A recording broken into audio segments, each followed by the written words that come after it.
नमस्ते। आज हम बात कर रहे हैं 2025 के भारत में शिक्षा के बदलते हुए नज़ारे पर। हाँ बिल्कुल। हमारे पास एक दिलचस्प स्रोत है, भारतीय शिक्षा नया युग नया रूप। और ये नई शिक्षा नीति मतलब NEP 2020 के पूरी तरह लागू होने के बाद क्या हो रहा है उस पर रोशनी डालता है। जी। तो आज हम ये समझने की कोशिश करेंगे कि ये बदलाव छात्रों के सीखने, सोचने, उनके विकास के तरीकों को कैसे बदल रहे हैं। वो पुरानी 10+2 वाली बात तो अब इतिहास हो गई है ना? हाँ, वो तो बिल्कुल पीछे छूट गया है। तो चलिए शुरू करते हैं। पहली चीज जो मुझे दिखी वो है रटने वाली पढ़ाई पर जोर कम होना। इसका क्या मतलब है असल में? बिल्कुल सही पॉइंट है। अब फोकस जो है वो रटने से हटकर स्किल्स पर, क्रिएटिविटी पर और प्रैक्टिकल नॉलेज पर आ गया है। मतलब सिर्फ थ्योरी याद कर लेना काफी नहीं है। अच्छा। और शिक्षा को अब नए 5+3+3+4 ढांचे में बांटा गया है। हाँ, ये मैंने सुना है, 5+3+3+4। ये है क्या असल में? देखिए, इसमें 5 साल का फाउंडेशनल स्टेज है, मतलब प्री स्कूल से क्लास 2 तक, फिर 3 साल प्रिपेरेटरी यानी क्लास 3 से 5, उसके बाद 3 साल मिडिल स्कूल क्लास 6 से 8 और आखिर के 4 साल सेकेंडरी मतलब क्लास 9 से 12। तो ये जो बंटवारा है फाउंडेशनल प्रिपेरेटरी, इसका मकसद क्या है? पहले वाले से अलग कैसे है ये? इसका मेन मकसद है कि बच्चों के दिमागी विकास के जो अलग अलग चरण होते हैं, पढ़ाई को उसके साथ बेहतर तरीके से जोड़ा जाए। जैसे वो शुरू के 5 साल है ना, फाउंडेशनल वाले, हाँ। वहाँ पूरा जोर खेल पर, एक्टिविटी पर आधारित सीखने पर है। रटना नहीं, करके सीखना। फिर धीरे धीरे विषय आते हैं। ये दिलचस्प है। और विषयों की बात करें तो सुना है कि बच्चे अब काफी अलग अलग तरह के सब्जेक्ट्स चुन सकते हैं। हाँ, ये एक बहुत बड़ा बदलाव है। छात्रों के पास अब चॉइस है। वो चाहे तो सामान्य अकादमिक विषयों के साथ वोकेशनल कोर्स भी ले सकते हैं। वोकेशनल मतलब जैसे कोडिंग, AI, डिजाइन थिंकिंग, यहाँ तक कि बागवानी, संगीत, इस तरह के कौशल आधारित विषय। और ये चॉइस मिडिल स्कूल से ही मिलने लगती है। अरे वाह, मतलब सिर्फ साइंस, कॉमर्स, आर्ट्स वाली बंदिशें कम हो रही हैं। काफी हद तक। और भाषाओं के विकल्प भी बढ़े हैं। वो जो त्रिभाषा सूत्र था, उसे भी ज्यादा लचीले ढंग से लागू किया जा रहा है। और एग्जाम्स का क्या?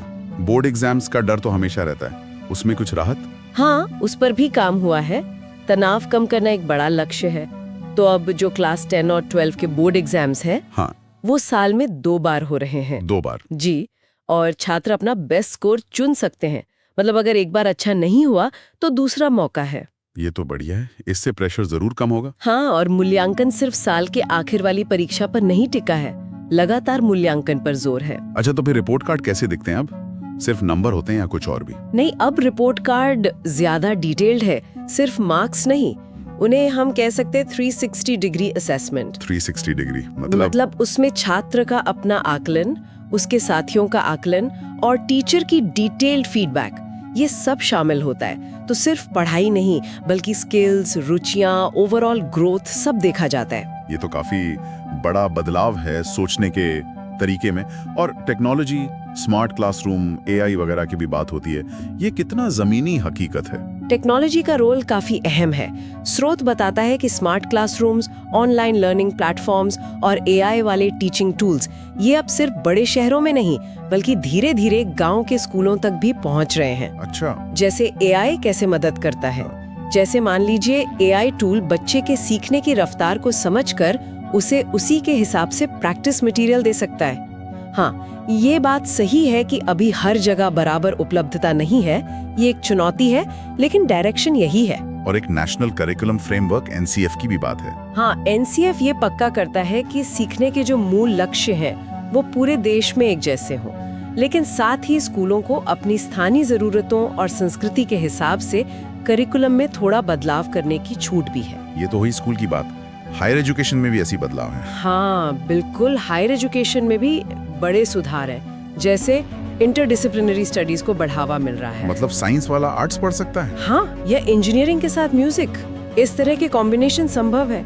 फिर 4 साल की बैचलर्स डिग्री आ गई है, जिसमें रिसर्च पर फोकस है। और वो मल्टीपल एंट्री एग्जिट क्या है? वो भी एक महत्वपूर्ण चीज है। इसका मतलब है कि छात्र अपनी पढ़ाई बीच में रोक सकते हैं, कुछ काम कर सकते हैं और फिर वापस आकर वहीं से शुरू कर सकते हैं, या फिर अलग अलग लेवल पर सर्टिफिकेट, डिप्लोमा या डिग्री ले सकते हैं। फ्लेक्सिबिलिटी बढ़ाई गई है। तो अगर हम इन सब बातों को समेटें तो 2025 में भारत की शिक्षा व्यवस्था कैसी दिख रही है? एक लाइन में कहें तो। ज्यादा लचीली, मॉडर्न, स्किल बेस्ड और स्टूडेंट सेंट्रिक, मतलब छात्र पर केंद्रित, रटने से ज्यादा समझने, एनालाइज करने और प्रैक्टिकल नॉलेज पर जोर है।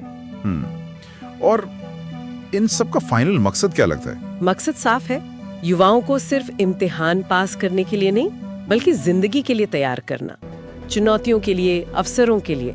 जैसा स्रोत में कहा गया है, भारत अब सिर्फ पास होने के लिए नहीं, बल्कि लीड करने के लिए पढ़ा रहा है।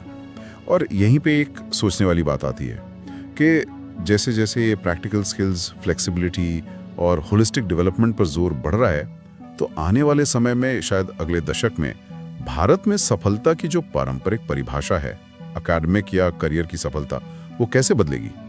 ये एक अहम सवाल है जिस पर गौर करना चाहिए।